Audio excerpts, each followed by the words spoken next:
국민의힘 지도부가 오늘 또 막 바쁘게 뛰는 것 같은데요. 예. 네. 원래 저희 취재대로라면 오늘 오후에 이제 사실 여당에서는 오늘 오후에 여야 의정 협의체를 출범하려고 이렇게 목표하고 있었습니다. 네. 그런데 오늘 오후 1시에 당정 협의회가 열리는데요. 여기에 이제 한동훈 대표, 추경호 원내대표, 이 한덕수 국무총리 등이 참여를 하는데 이 자리에서 야당만 협조를 하면 그 이후에라도 이 당정이 끝나고라도 열 수 있다 이런 입장이었는데요. 야당이 크게 반응을 보이지 않았습니다. 그래서 어제 저녁에 한동훈 대표는 야당의 이 추석 전에 협의체를 출범시켜서 국민 불안감을 조금이라도 줄여주자 이렇게 다시 한번 호소를 한 건데요. 네. 아직까지 민주당은 이 전공의 등 의료계가 참여하지 않으면 무슨 의미냐 이런 내부적으로는 이런 입장이라고 합니다. 오늘 아침에도 이 민주당 의료대란 특위가 서울 의대 교수들을 만났는데 여기에서도 오히려 정부와 당이 같은 입장을 내라 이렇게 먼저 그게 우선돼야 한다 이렇게 말을 했다고 합니다. 오늘 한동훈 대표는 당정 협의회를 열고요. 다시 한번 정부와 야당의 여야 의정 협의체 구성에 적극적으로 나서달라고 주문할 예정입니다. 오늘 오전에는 김상훈 정책위의장 그리고 인요한 최고위원, 한지아 수석대변인 등 이 당 지도부가 서울에서 의대 교수들을 따로 만나서 의료계 의견을 다시 한번 청취하는데요.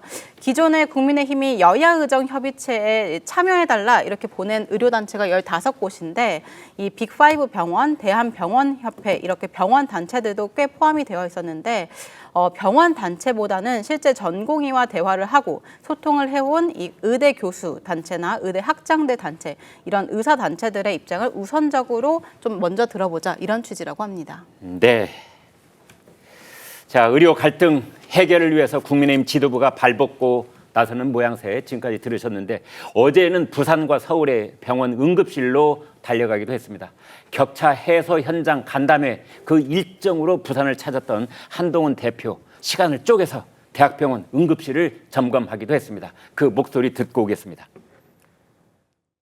자, 논의를 하면 되는 문제예요. 어렵게 만들어진 여야 의정 협의체가 출발하지 못하지 않겠습니까? 의제를 제한하면 안 된다는 입장은 분명합니다. 더 많은 의료단체들이 참여해 주셨으면 좋겠습니다. 일단 들어와 보시고 전혀 여기에 대해서 수긍할 만한 결론이 나오기 어렵다 싶으시면 여기서 탈퇴하셔도 되잖아요. 자, 신 의원님, 이런 얘기 저런 얘기가 많지만 가장 본질적인 것은 의과대학 입학 정원을 정부가 2,000명을 늘리는 데서부터 지금 시작이 돼 있는 거예요.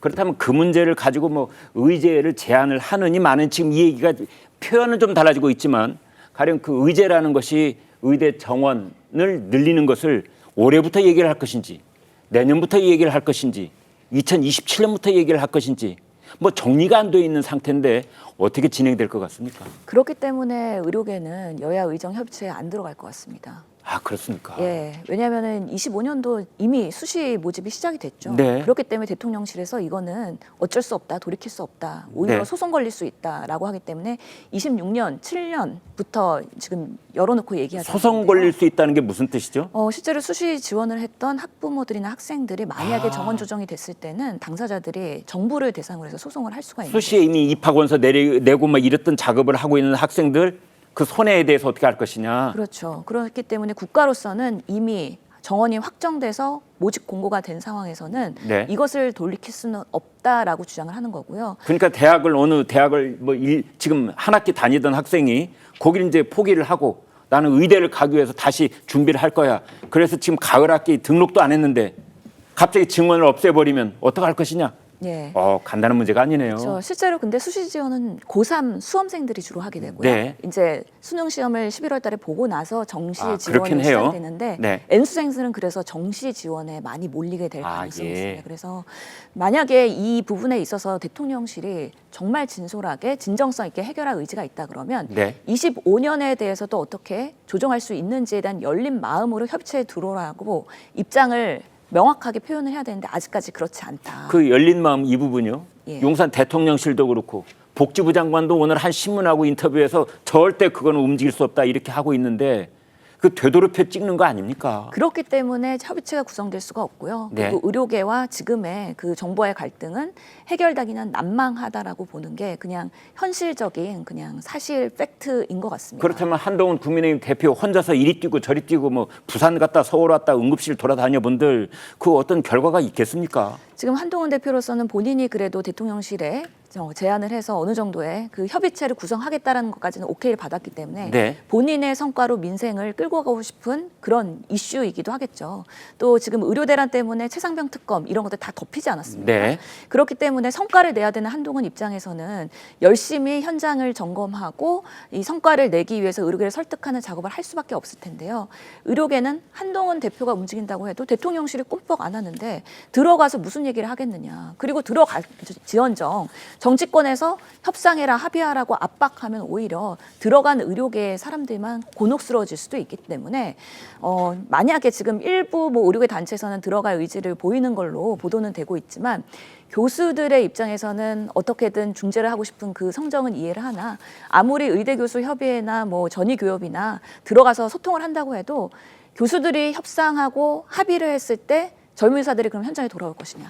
그건 또 다른 문제이기 때문에요. 그러네요. 협상권이나 아니면 실질적인 권한이 없는 사람이 섣불리 들어가서 애매하게 협상하는 게 오히려 국민 호란을 더 초래할 수 있다. 들어온다면 이제 전공의 대표가 들어와야 될 텐데 말이죠. 예를 들어서. 예, 지금으로서는 절대 내가 의협 이명택 회장과 같이 테이블에 앉을 생각은 없다. 그 얘기까지 라는 나왔어요. 입장까지 나왔죠. 여야 의정 협의체 상황을 지켜보는 용산 대통령실 속마음도 복잡하기만 합니다. 대통령실의 장상윤 시민사회 수석은 어제 오늘 언론 인터뷰를 이어가면서 이렇게 입장을 정리했는데요. 들어보시겠습니다. 2025학년도 의대 증원을 백지화하는 것은 현실적으로 어렵지만 여야 의정 협의체에서 의사단체 들어오면 그 얘기를 해볼 수는 있다. 그거는 단체가 들어와서 예. 의제 제한이 없기 때문에 그래요? 예, 주장을 하거나 그러면 거기에 대해서 저희가 저희 의견도 얘기를 하고 예. 서로 의견 교환이 가능한 거죠. 예. 그러면 25학년도 그 문제도 의제로 삼을 수 있다는 말씀이신 거네요? 그러니까 의제로 삼는 거는 와서 예. 대화를 통해서 해결을 해야 되는데 예.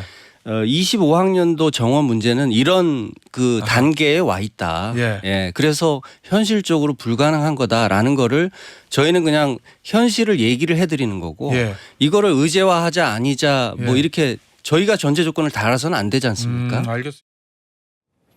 네, 정말 저런 말을 길게 듣기에도 민망할 만큼 가슴이 답답하기만 합니다.